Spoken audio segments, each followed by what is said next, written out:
What's up, everybody? Welcome back to the Hope Shot.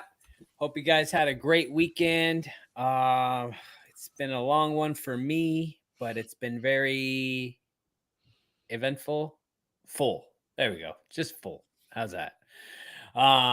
If you guys just jumping on, say what's up. Let us know you're here. We have our special guest Ito in the house from Breaking New Ground. He's about to bring the fire tonight. I already know it. Yeah, it's down there. Yes. And we got Nate, and then Caesar's over there. And a man named Brady.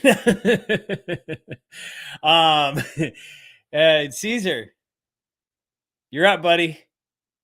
No, the behind you, the plant. The other side. There you go. The Hope Shot Clarity Statement. We here at the Hope Shot are a group of people in recovery spreading inspiration. We come from all different walks of life and pathways of recovery. Our verbiage may be different at times, but we all have one thing in common. Recovery is a lifestyle.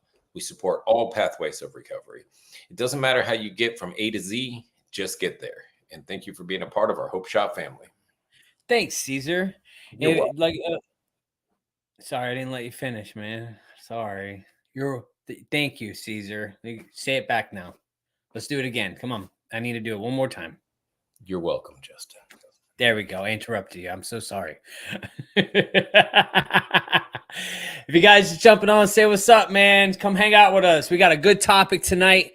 I'm going to say what's up to Rachel. Good to see you. Happy Sunday to you.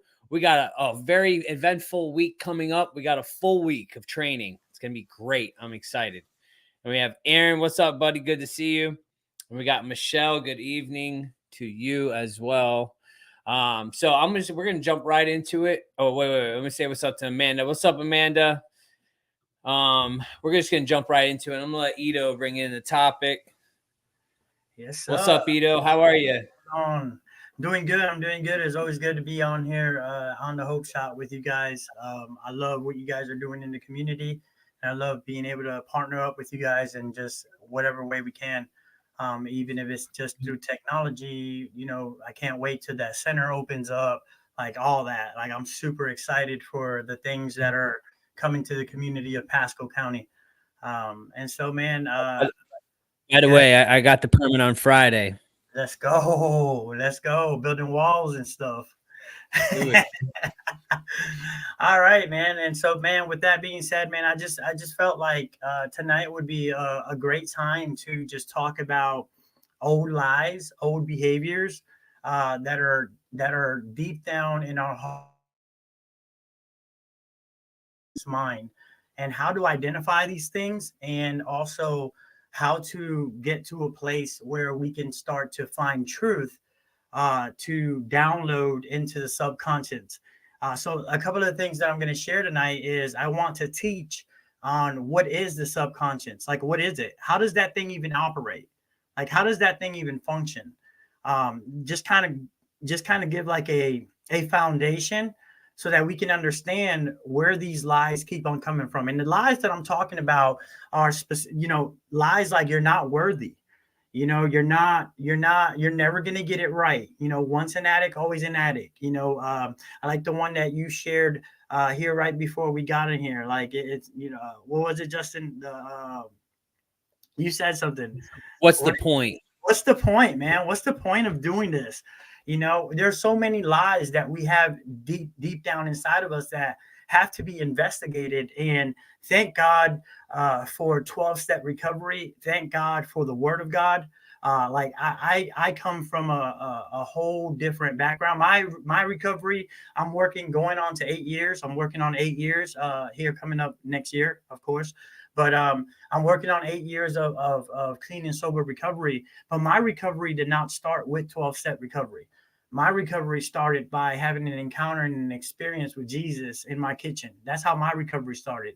But what happened was, after I had this experience and this encounter, I was still restless, irritable, discontent. I was still miserable in certain areas of my life. I just did not understand what was going on. Like, I had all that stuff going on in the background.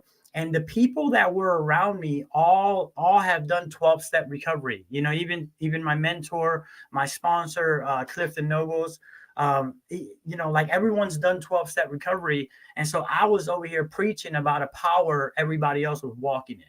So I wasn't experiencing it in specific areas of my life until I did 12-step recovery, and I was able to identify the subconscious beliefs, identify those resentment, those fears, and the harms that kept me blocked from the sunlight of the spirit, you know. And those are just things that happen in my walk. And so one of the things that I want to teach about is how it functions. How does the heart function? What's going on with this thing? So look, the word tells me this. You ever heard someone, and I want to share, you ever heard someone say, like, you got a problem or an issue or something like that, and the only thing they tell you is to trust your heart? You ever got that advice? Like, hey, man, just go ahead and just trust your heart. Well, see, the truth that I found out through reading the word is that the heart is wicked and deceitful and it should not be trusted. Like, that's some truth that I found out. And so, like, why would I trust something that's wicked and deceitful? Well, why is it wicked and deceitful? And this is what took me on a rabbit trail to find out how this thing even functions in the first place. And so your heart, my heart, functions a specific way.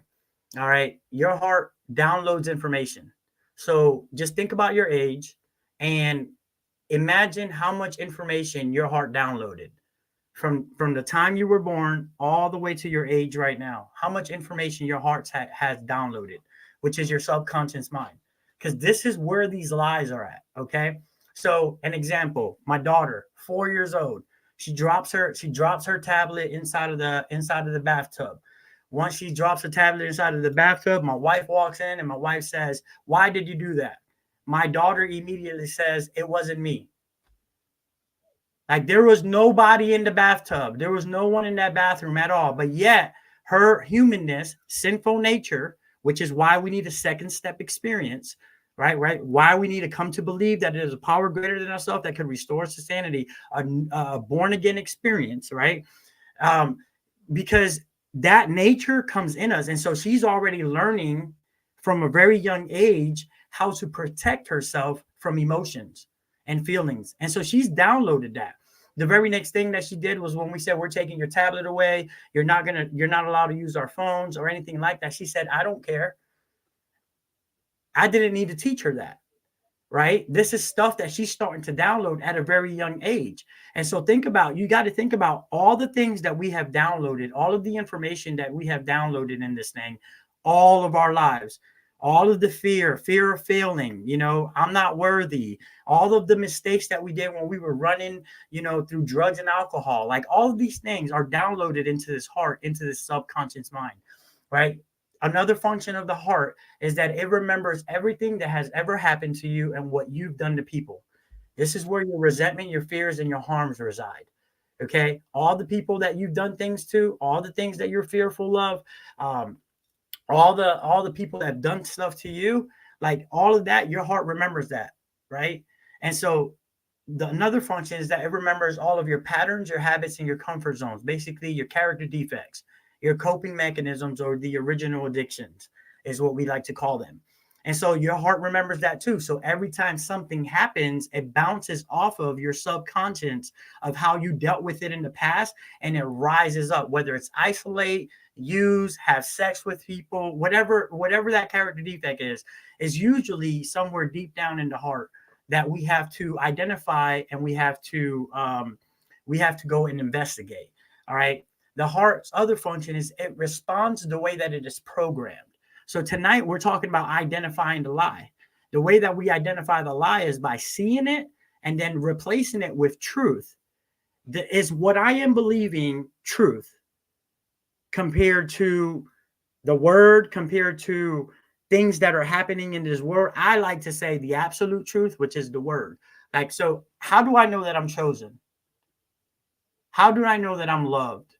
How do I know that I've been redeemed? How do I know that I'm his masterpiece? How do I know that I've been made in his image? How do I know these things? Because I've been in this book and I've been getting this truth. And so even when someone does not see me important, I believe This is something that happens through progress, not perfection, because at the beginning of my walk, this is not what it looked like. I believe that I am important. I'm important because he sent the son to die for me. I believe that. And so I look crazy when someone does not see me important, but I'm believing what I've read and also experienced through personal experience that has downloaded new truth into the subconscious. So you have to reprogram the heart by downloading truth, downloading new truth, so that when the lie comes and it contradicts the truth that you know today, you can sit here and identify the lie, take it captive, replace it with the truth, and your actions will be different. Right? Because from your heart flow all the issues of life. From that place, we do everything. As a man thinks in his heart, so is he. Guard your heart above all else, for out of it flow the issues of life. Like the heart is a big thing that's all over the scriptures, all over life.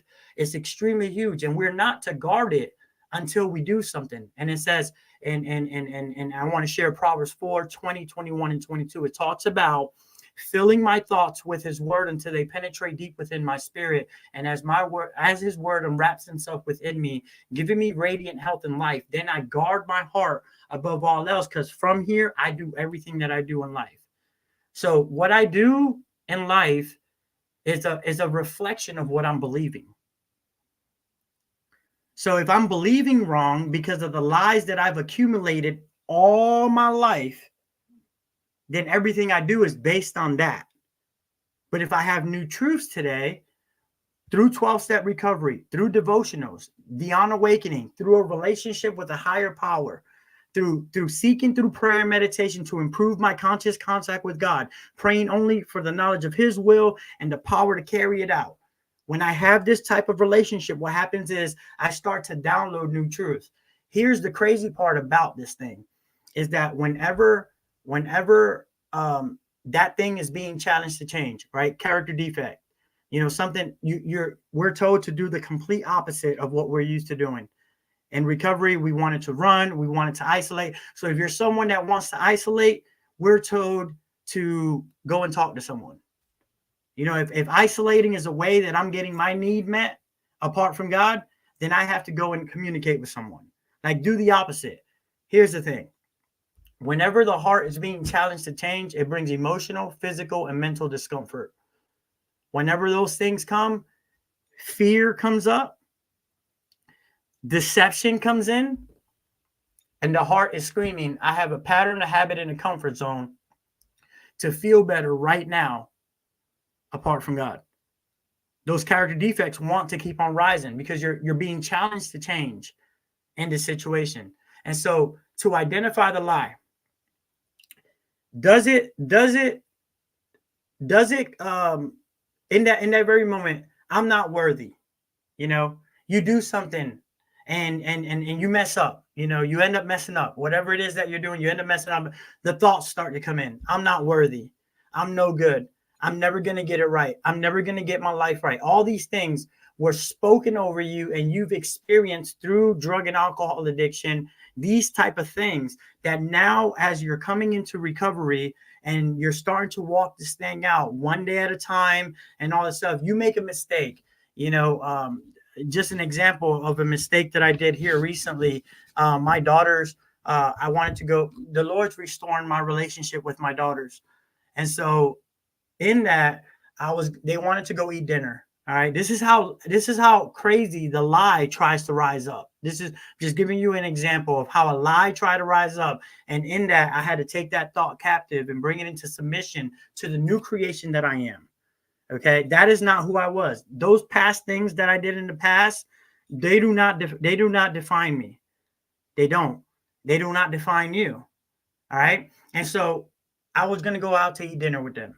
And Brian Trejo, who's a Christian rapper, he was in Tampa at the time, and I wanted to go watch Brian Trejo too. So they didn't know that. Immediately when I told them that I wanted to go see Brian Trejo, they're like, no, we don't want to do that. And so I got mad. I got mad immediately, and I'm like, man, like, why don't y'all want to go? And they're like, well, we're not going to have enough time. So here's me. I'm like, well, what we can do is we can go to the restaurant, we'll get the food to go, and then we'll go to, it was all selfish and self-centeredness on my end. You know, it was all about me. And then they get mad, they get upset, you know, they start saying things to me. I start feeling like, man, I failed. I'm so horrible. I can't believe that I did this. Those are all lies. Where did they come from?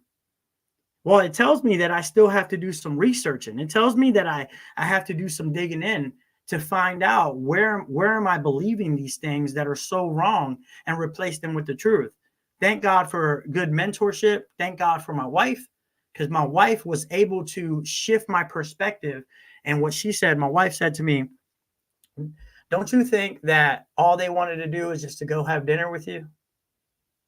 That's it. Not no Brian Trejo, no nothing. That was all me. Just them wanting to go have dinner with me. And it, man, and my eyes were awake at that moment. But I know truth. And I know that the Lord is restoring the relationship with my kids. And so because of that, I had to let my emotions die out, sit in my emotions for a little bit, let it burn like Usher. Like I always say, you got to let that thing burn like Usher, because if you let it burn, all the lies that you're believing will rise up. Whenever you're agitated or doubtful, is what our literature says. Whenever you're agitated or doubtful, go ahead and pause in that very moment. Ask God for a different thought, you know? And so I paused in that very moment. I realized my wife told me some truth about the situation. I was able to reach out to my daughters, talk to my daughters. Problem gone. We're on to another day, and we've overcome it. So to identify the lie, you got to first find out what's in there. You got to first find out how your heart functions. And these lies have been driving us all of our lives. All right. You're not successful. You failed. You failed before. I failed before. Right. And because we failed before in the past, whenever we make a mistake today, we consider ourselves a failure. So fear starts to rise up. That starts to drive us. What does that drive us to do? That drives us to go, go, go, go, go, go, go, go, go. You know, 2-3 days into go, go, go, go, go. We're restless, irritable, discontent. We don't know what's going on. We have taken control over our lives. We have become the God of our lives all over again. And as long as all these things can be put into specific ways in specific places, I'm going to be okay. We have to be okay whether those things are in the specific places or not. And that came from the lie of me believing that I'm a failure. And so I have to replace it with truth. And in my life and in my walk, the truth that I know is the truth that I find in the Word of God. That's just me. That's just my path. My path is I get into the Word of God. I find out how I'm loved. We have these innate needs. All right. These instincts, feeling important, seen in a favorable light, how you see yourself, part of a group setting, personal relationship. God meets all of these needs. How do I know he meets all these needs? Because it's in his word. His word tells me about these things. And I know that I'm loved because he sent his son to die for me. I know that I'm seen in a favorable light. He tells me I'm chosen. I'm his masterpiece, that I've been redeemed. I know I'm a new creation, so it brings my self-esteem to the roof. I'm a new creation. Those old things, it says, those old things have passed away. Behold, all things are made new. I'm a new creation. And so I have to believe these things. I've been adopted into a family. The word tells me that. It says that I have a helper, an advocate. I have someone who walks with me that never leaves me nor forsakes me. The word tells me that. And because of this, my faith is then activated, and I believe that over all the lies that my past experiences keep on trying to bring up. And what I do is I overcome an obstacle one more day. And so that's kind of where it's at, and I'll let it bounce around for a little bit. Thanks, Ito, man. This is a great topic. I feel like we all can identify the lie, if we have some recovery under our belts, knowing when that, we did a podcast not too long ago about the committee, the same thing. Thanks for sharing. But it all bounces off exactly that is our belief system, it's what we believe to be true, and how we operate. And it mostly stems from our past experience with, you know, with childhood and all the things, you know, going through this life, you know, and what we've created, this persona of who we are. We've let it attach itself to us. So, you know, I think it's a great topic. I always love talking about this. And actually, it's been brought up a few times, you know, in the past few weeks. But I'm gonna say what's up to some people, and then I'm gonna let Caesar go last. Yeah. He's got jokes, huh? She's out there giving resentments, huh, Justin? I ain't giving none. I'm just offering them, I guess. We got Matt Sullivan. What's up, man? Good to see you. We got Mrs. Ito in the house. What's up from Georgia? We got Tina. Good to see you, Tina. We got Chandler. Oh, 6 months and 12 days clean. That is like the best. Listen, she has been following us. She has been around the Hope Shot since probably like day one. Gosh, I don't even know. A long time. And you know, it was the you know, relapse and all that, and just, man, it really, that, thank you so much for commenting, so much for, thank you so much for being here. 6 months and 12 days. That's amazing. Congratulations to you. We got Shannon. What's up? Love you too. And yes, for the permit. That's right. Get things moving. Get this train going. The train's going, but we gotta get. Sorry, I had to look up. You know, wait. Neat comment. Nope. Hello from Ohio. Did my testimony yesterday for first time. 10/5/21. That's awesome. It's always great to give testimonies, man, about the growth we get. We got Amanda. Thank you guys again. Great topic. Thank you for being here. Let's see. We have Nicole. Good to see you. We have Robin saying she's proud of you, Ito. Thanks for being here. We got Diantha. What's up, Diantha? Good to see you. Yeah, she says Ito's my dude. We got Mama in the house. What's up, Rudolph Mama Rudolph? We got Rachel, character defect activated. I think it's a Blue's Clues kind of thing, but whatever. You got Sean says, "Hey guys, I'm Sean. Not too many people know my story, but I've OD'd 60 times. I'm sober off dope for 5 years. Congratulations to you. I've been told I should write a book on my life, bestseller, they say. I just know where I don't ever want to go back to ever. Congratulations to you, buddy."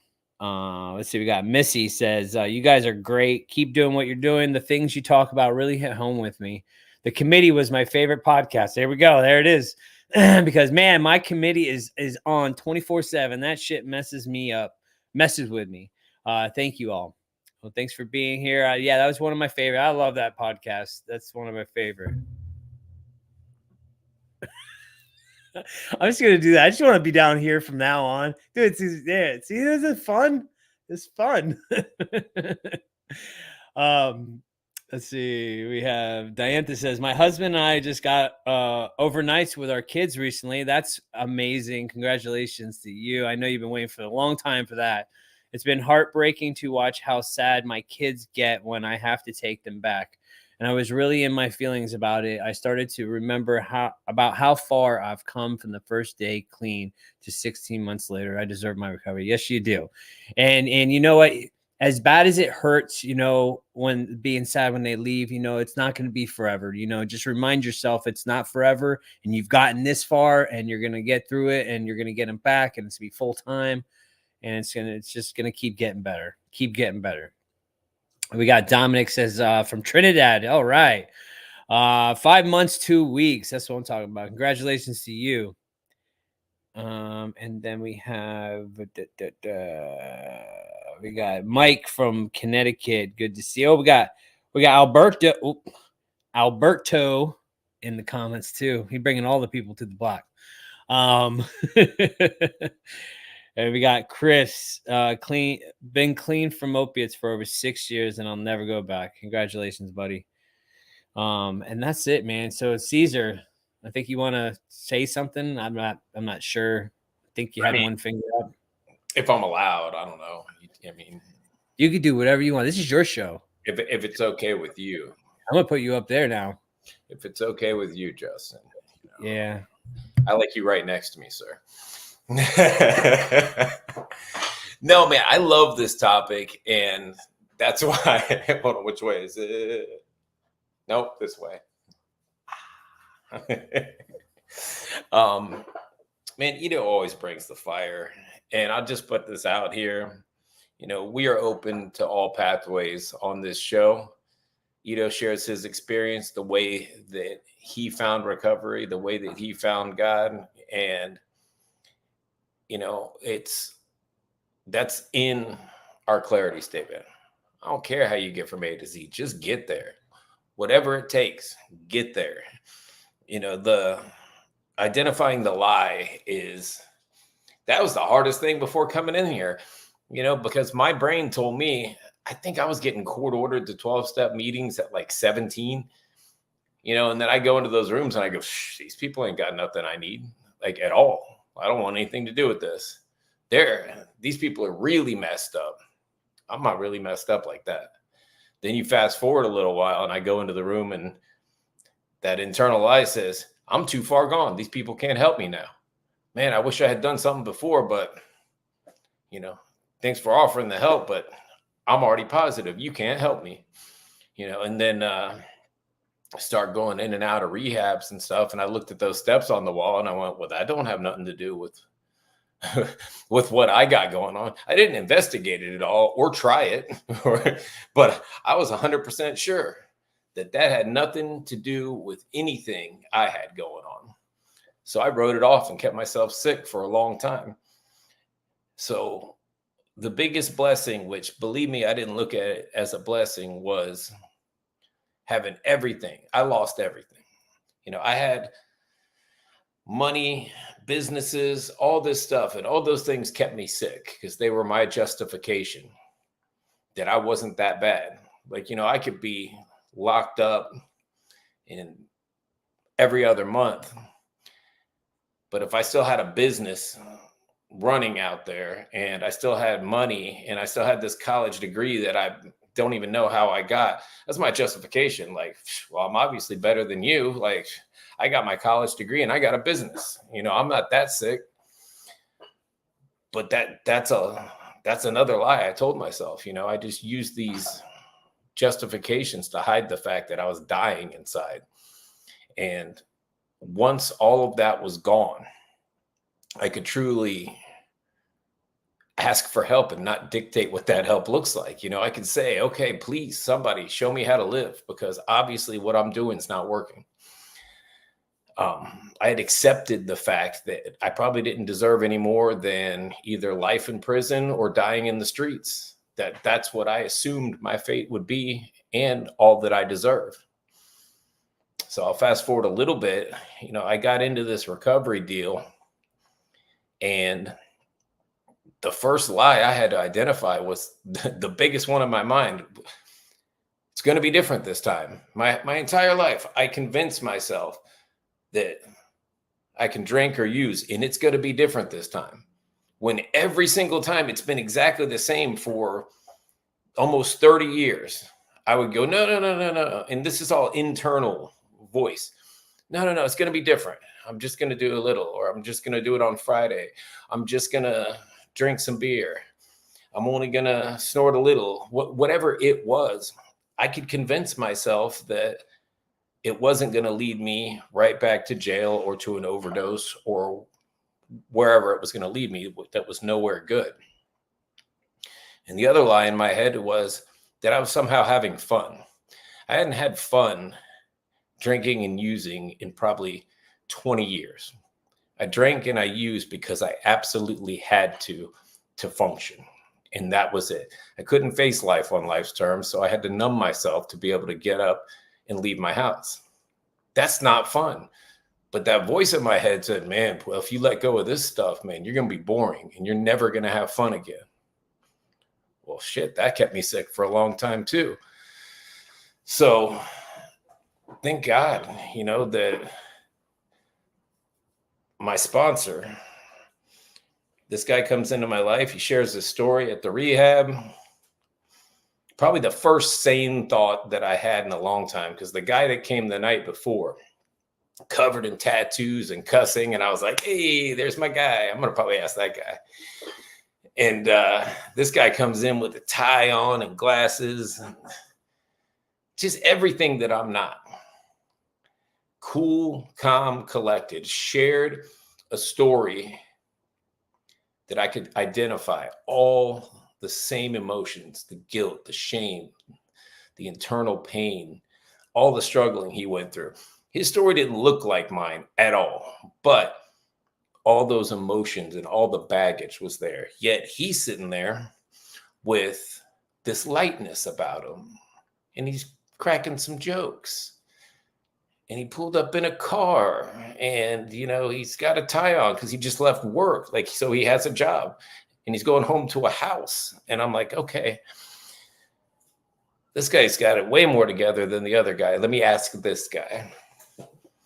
And he started me on this. And since I started working with him, which, as a matter of fact, damn, it'll be 10 years this week. So 10 years ago, he started walking me down this path. And that was the one that I had to identify was, A, do I believe that I'm really screwed? Like, do I understand and believe that I cannot drink or drug safely? Okay. I don't like to say it, but yes, I understand that. I understand that to be true. And once I understood that and I started this work, I never believed the lie again that this time's going to be different, because I had evidence all around me from that point forward, because I surrounded myself with a fellowship.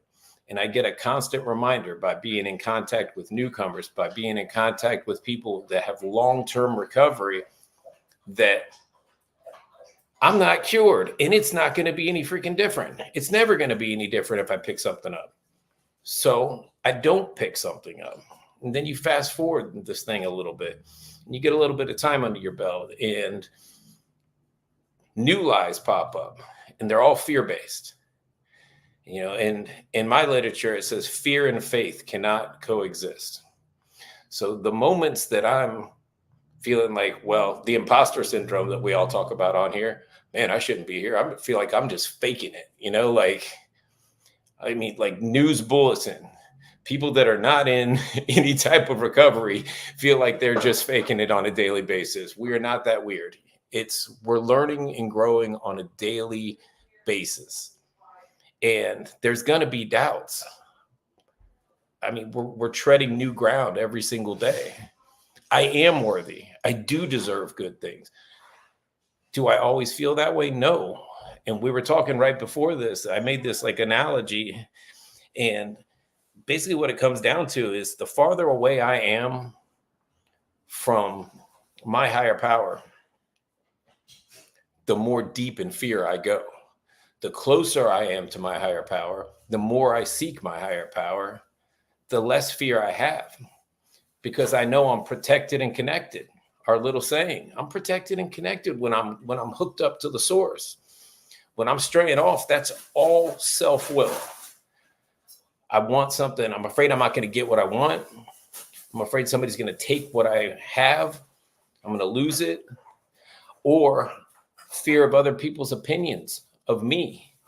I have no business worrying about what people think about me. My business should be, how am I conducting myself on a daily basis, and how am I making myself available to help somebody else?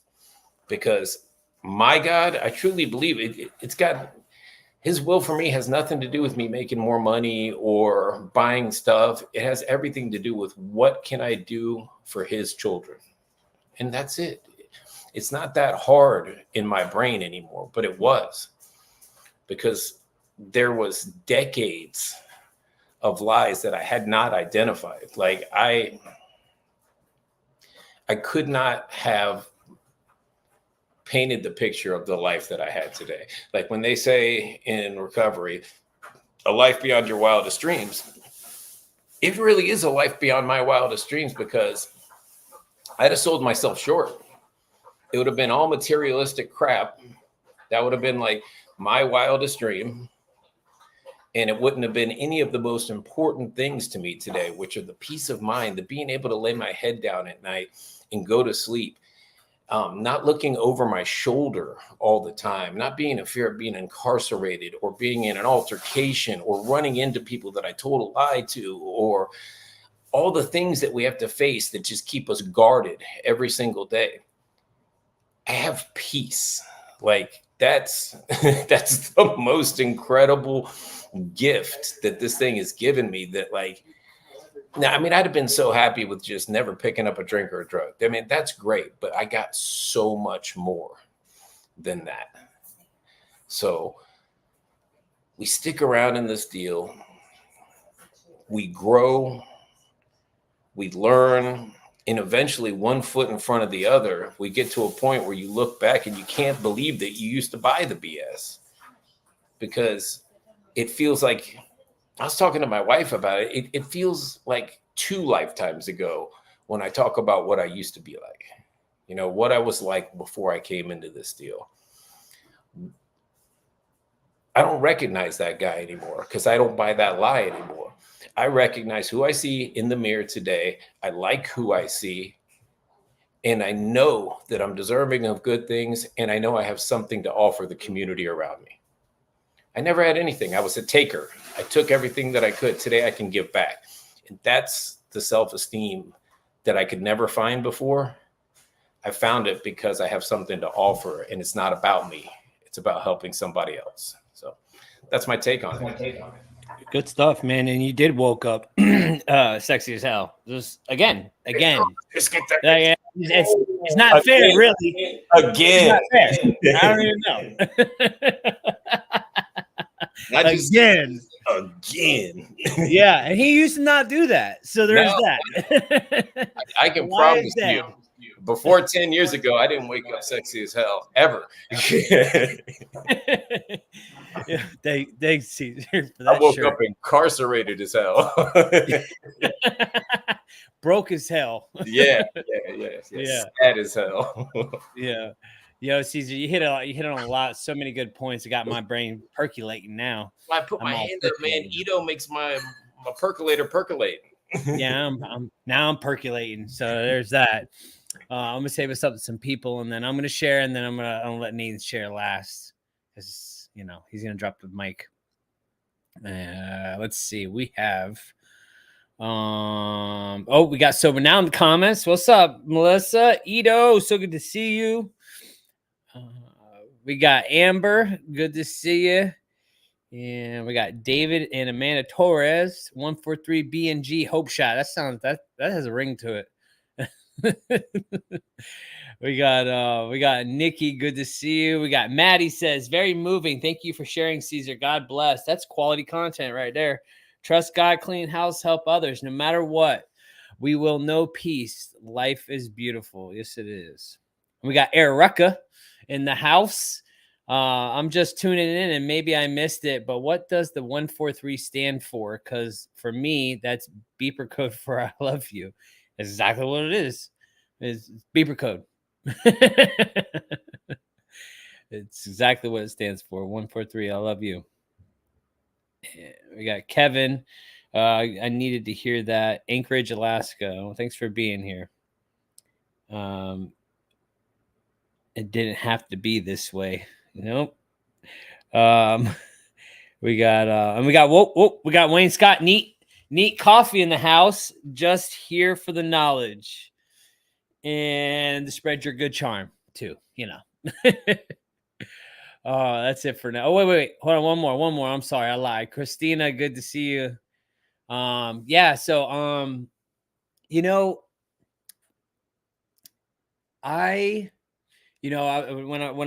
were on here earlier and I said, what's the point? That was my thing. And there's a lot of times that I've always said that in my life, like, what's the point? We get all these times where we get pushback, red tape, right? I'm a felon. I can't rent a house. one time I tried to go on vacation with my family. I'm in recovery, fresh from recovery. I go try to book an Airbnb and they canceled my account. Okay. It happens. It's happened to a lot of us.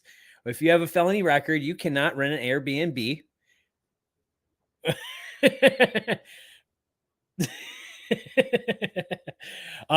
Yes, and it's happened, and I'm like, what the hell? They don't know who I am. Oh wait, how's it going? They don't know who to think I am. They don't know who I think I am. Yeah. And it's like, man, it's like all these red tapes. So it's like, what's the point? You know, I'm always gonna be categorized. I'm always gonna be put in this box that this is who I am and this is all I'll ever be. You know, the time that they took my mugshot and put it on the internet, man, and freaking man, that did something to me right there, you know, because I was still living that lie. You know, I was still living that person in the photo, that 130-pound soaking wet dude. You know, I was still living his life, you know, not knowing that I didn't have to live in those same thoughts and those same beliefs and that same self-esteem that I've always had, where I'm not worth anything. I'm not even worth freaking getting splashed by a damn car going down a road. You know, that's how I felt about myself, man, for a long time, you know, and it's mostly because like my whole life I've been told no, or I've been told I'm not going to be anything, or I had middle child syndrome, right? And it's but it was real. Like that shit's real. And I don't care what anybody says, like, because like I was always that outcasted out of my family, the black sheep, you know, and maybe I did it to myself as well. Who knows, you know? But I had this persona of like, I was just never accepted anywhere I went. And you know what the drugs and alcohol did for me? That gave me acceptance. That gave me something to where people accepted me, you know? Unfortunately, it was my downfall. And that's where the 130-pound soaking wet guy came from. But I held on to that for so long because that's what gave me street cred, or that's what gave me this, you know, the power. You know, it gave me power. It gave me an in, you know, and when I took that away, it's like, what do I have now? What do I have? I'm left with me. God, that sucks. You know, I know.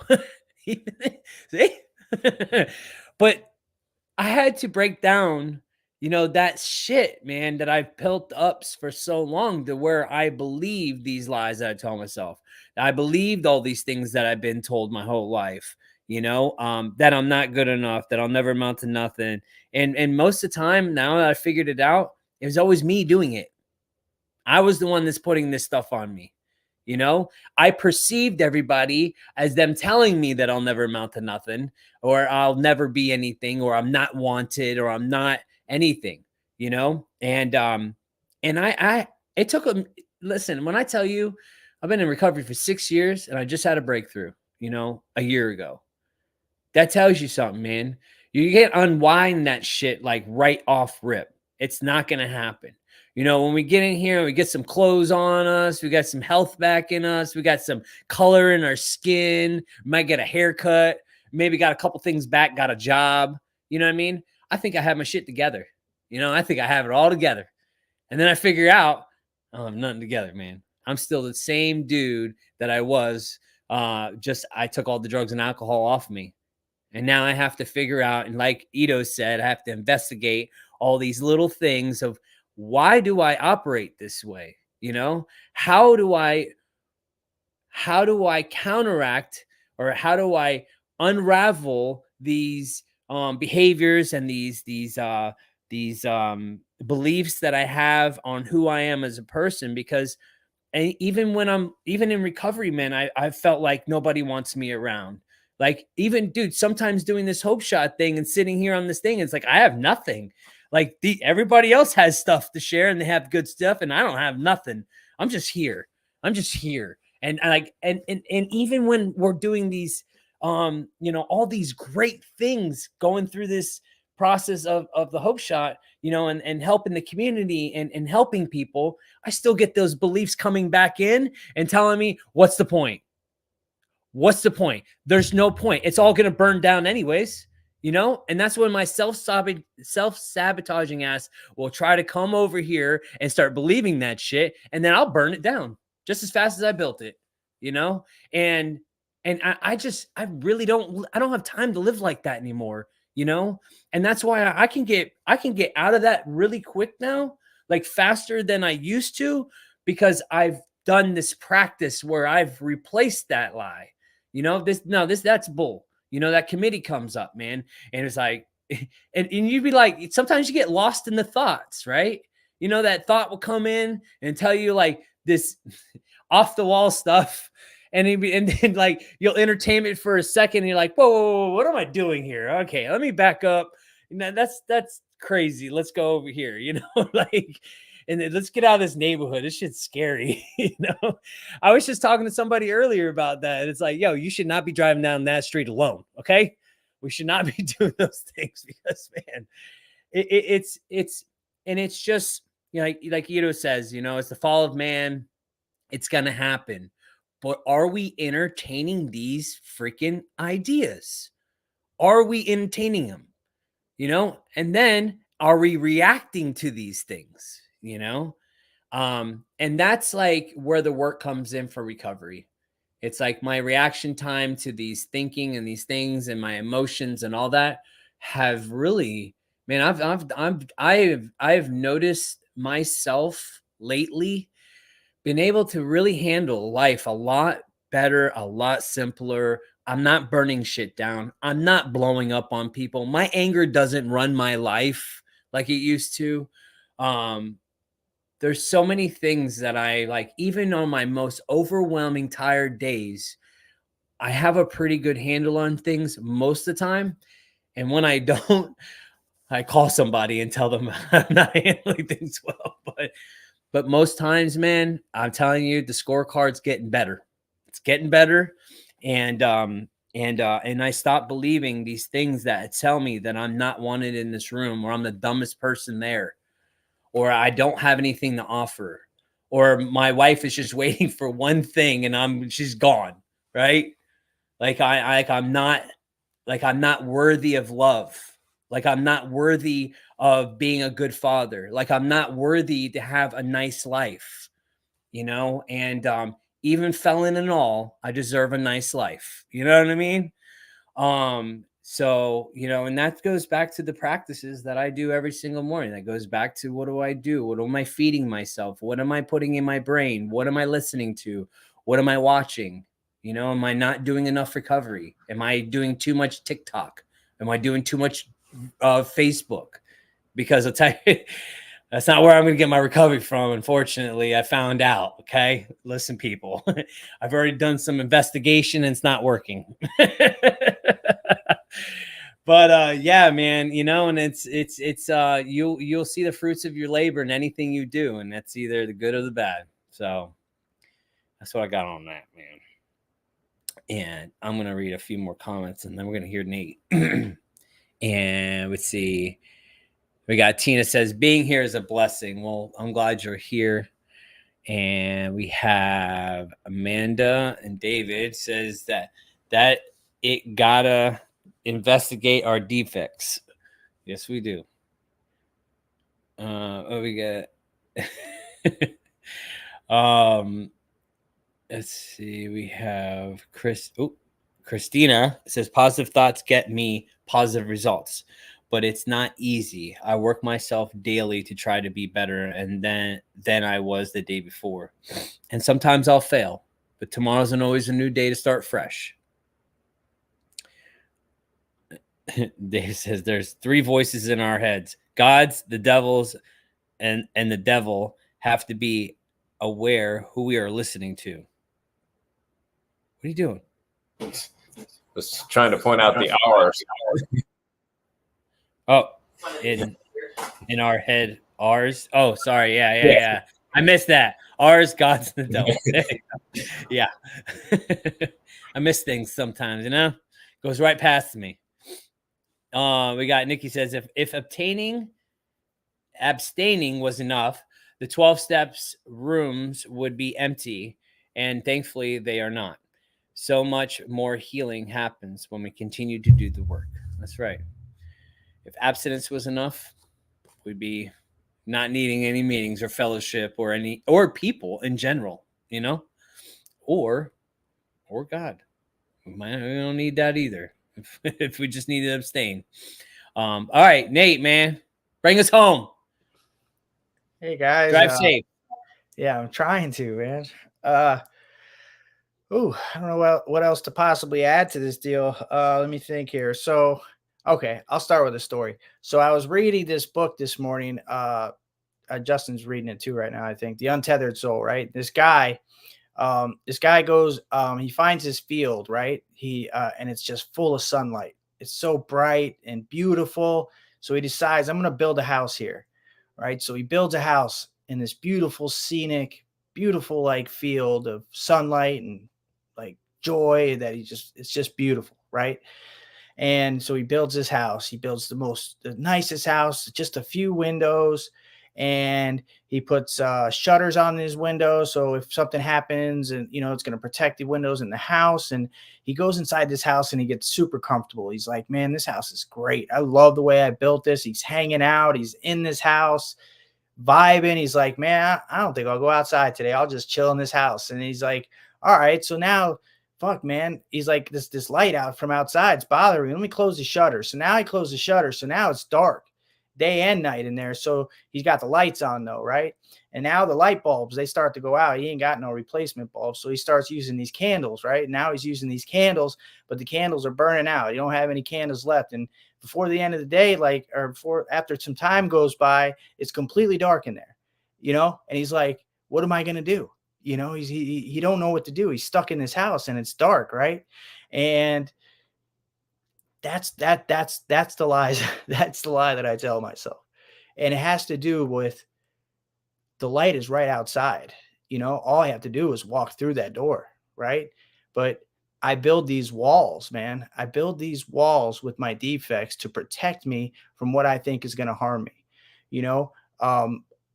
and I've just been thinking of like some of the classic lies I told myself, and I guess I'll do both, both sides of the deal when I was still out there, right? So some of the classic lies was like, drugs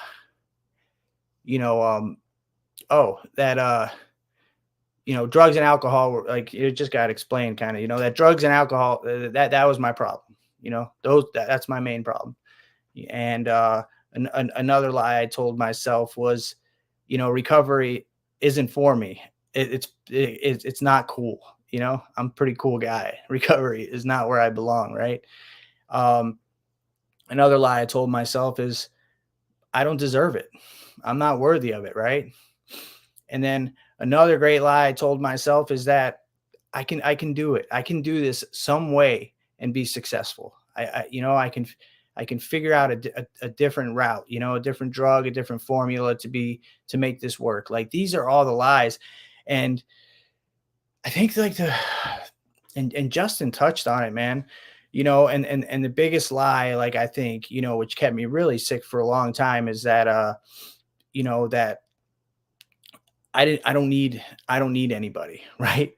And that this idea, this spiritual experience, this, spiritual aspect, this higher power that you're talking about wants nothing to do with me. Right. It wants nothing to do with Nathan. Right. And like Caesar kind of said,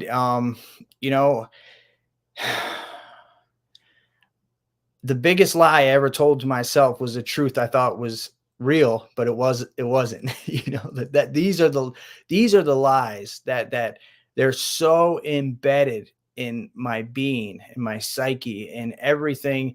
And these lies helped me. These lies were conducive to a life I was leading out there prior to recovery. They they helped me survive in some very violent and volatile environments, and so, and the truth has always been there. I was talking to somebody today about this. They were like, my higher power has always been there. I don't have to do anything extra. I don't have to, if I start praying or if I surrender, or if I go to a service, or if I go to a meeting, am I closer to God? I believe I am, right?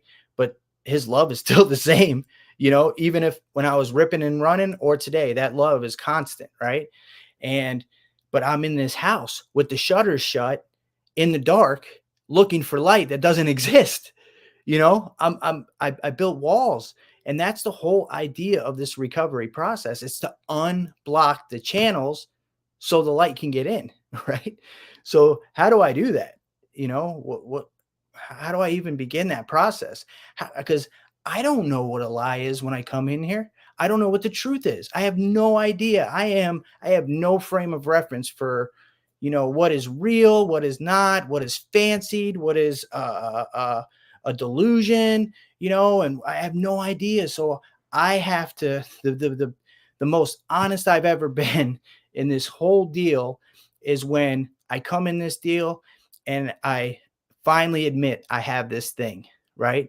It says in the literature I read, I fully concede to my innermost self that I am this way, right?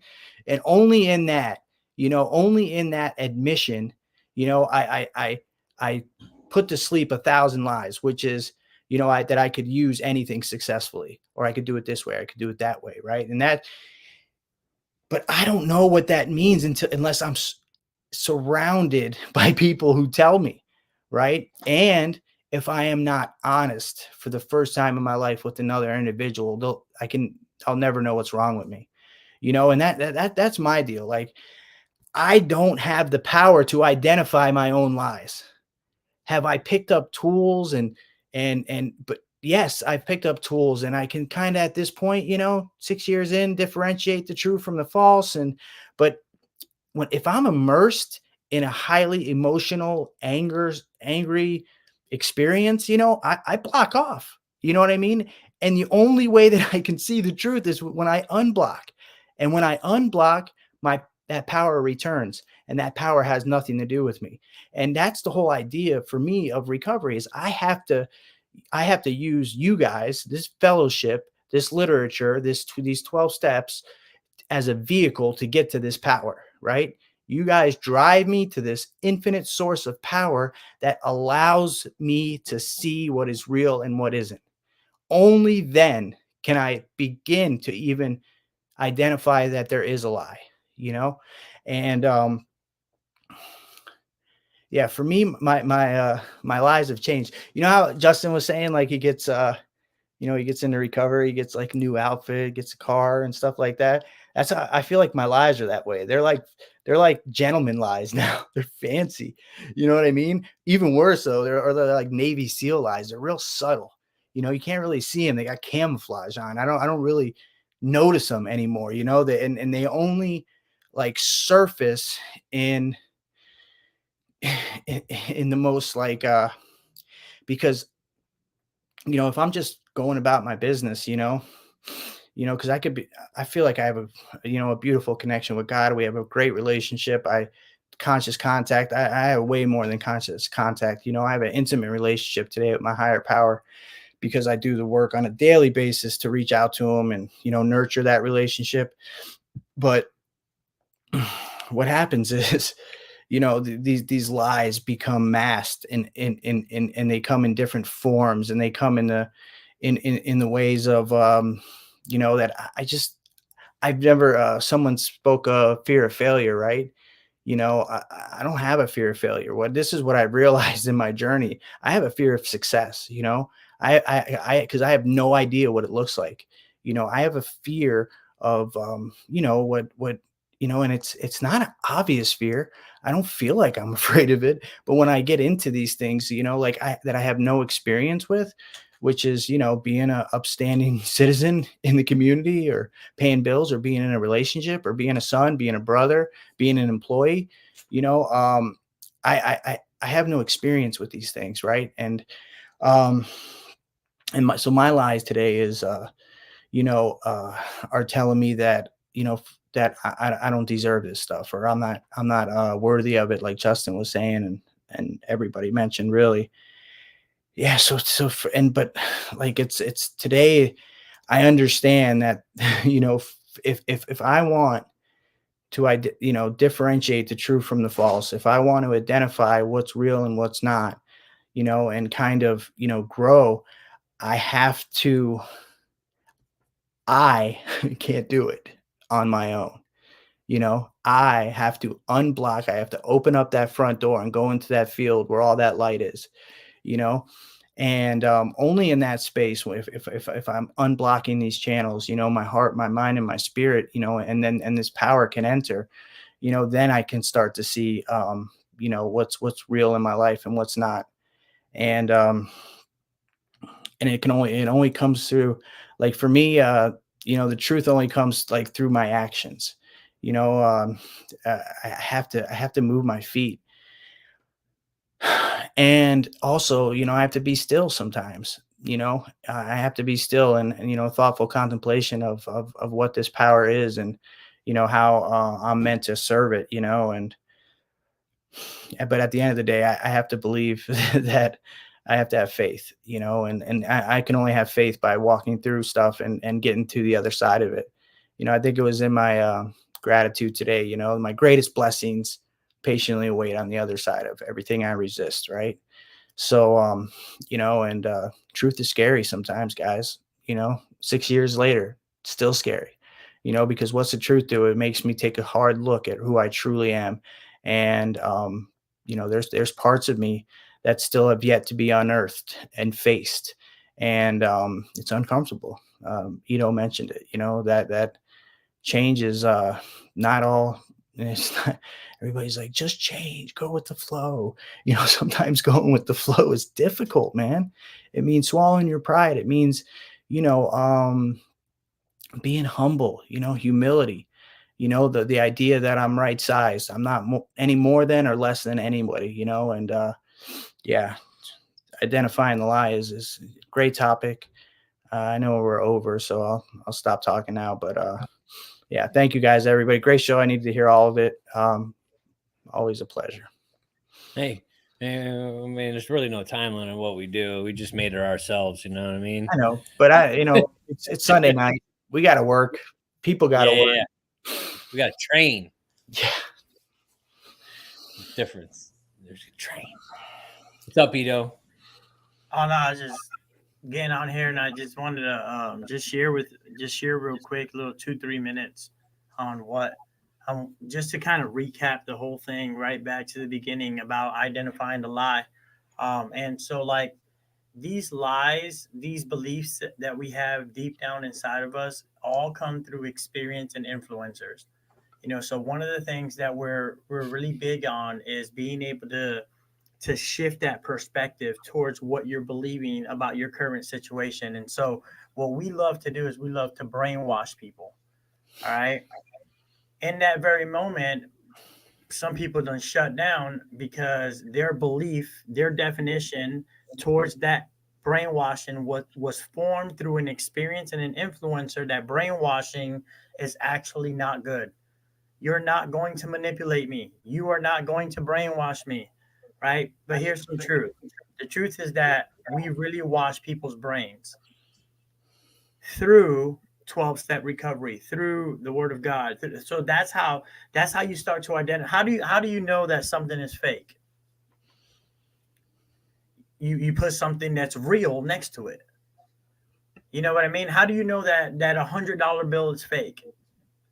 You get a real one. You study the real one. You find out what the real one is. Right. And so that's where what's been helping me. These lies keep on coming up, and I have to continue to take them thoughts captive and put them next to the truth that we're currently living in. Like the truth of what I know today. When I identify these lies, they don't drive me no more. They don't drive. They may crop up, but we have tools that equip us to go ahead and pick up the phone, call somebody. And what if what I'm thinking, is it real? Is it true? What's going on? Through my seeking through prayer and meditation to improve my conscious contact with God, praying only for the knowledge of his will and the power to carry it out. In that conscious contact, in that relationship, in that on awakening, reading some devotionals, do all these things, I get to know this higher power that Caesar was just talking about, how when he gets far away from him, like he starts to struggle a lot, but the more that he gets closer to him, the more that he can hear him. Well, what happens is he's starting to see the real thing. And when he finds that real thing, what happens is all these lies that come up, they contradict the truth about what he knows about his higher power, the person that he's come in contact with, and it starts to transform him one day at a time, one obstacle at a time, overcome one struggle at a time, one lie at a time. But we first have to identify how these things keep on coming up. And those things have been formed, they're deep down in our hearts, and 12-step recovery helps us identify these things. You know, when we're doing those resentment, those fears, and no harms, we're identifying these things. We're finding out we are worthy. Why? Because my resentment, my fear, and my harm, those experiences that I had in the past, is the reason why I believe that I'm not worthy. Hey, man, I love that. My great-grand sponsor, when he tells his story, actually, yeah, great-grand sponsor, he says he sat down and he was talking with his sponsor, and he said, you know what, man, all this stuff you're having me do, I think you're trying to brainwash me. Best response I ever heard. But man, after all the stuff you just shared with me, don't you think your brain might use, you know, you could probably use a little washing in that brain? And he goes, man, I couldn't even argue with that.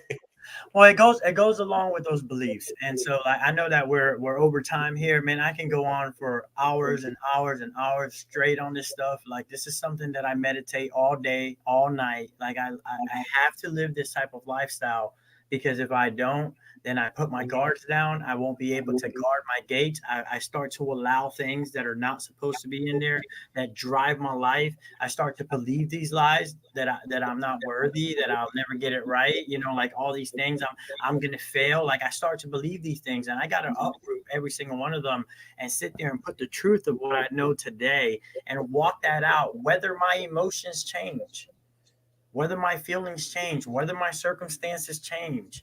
Like, I have to believe this thing and fight the good fight of faith in the midst of all of this stuff. And it has been having me on the other side. You know, do I struggle? Yeah. I have this faith that helps me identify this lie that I've been believing from the past, and I replace it with the truth of the new creation that the Lord says that we are today. You know, here's one of the things. A lot of people believe God's mad at them. You know, God's upset at them. Like, that's a lie. We've learned that lie for a long time. Well, where was God whenever this happened? Where was God whenever this happened? Those are all lies. Because I found out that he never leaves me nor forsake me. I found out that time that I stuck that needle in my arm and I was about to overdose, that he was there in that very moment, and he was caring for me then too. But I only found this out through experience, through experiencing him, through getting to know him. You know, a lot of people are struggling with this thing, and I just want to share with you guys, get to know him, get to know who he is as an individual, as a person, not just this thing that's up wherever, and allow him to renew the mind so that you can identify the lie and walk out in the truth of who he says you really are. And that's kind of what I have. Again, I'll keep it going, so y'all better let me up. Thanks. Yeah. Thanks, Ito, man. I appreciate you being on here tonight. As Nate said, we got shit to do, bro. Yeah. He's got to go have a, what is it, safe ride? Yeah. Safe drive, man. Have a safe drive. Drive safe. Drive safe. Yeah, drive safe. No, hey, Ito, thank you for bringing this topic, man. I think it's always a good reminder, man, of you know, to one thing, you know, maybe uptick it a little bit in our recovery, especially if them voices in our head are telling something we know ain't truth. Committee. Right? The committee is strong. And when the committee's strong, man, you know something's ain't right. You know, it ain't right. We need to get right, you know, and so I thank you all for being here tonight, man. Thank you again, Ito, for coming on here tonight and bringing the topic. And then we'll see you guys next week. Same time, same bat channel. See y'all next week. Love y'all, man. Have a great week. Wait. Hold on, let's do Ito. Sorry you can't do it. It's cool. Love y'all, man. Peace.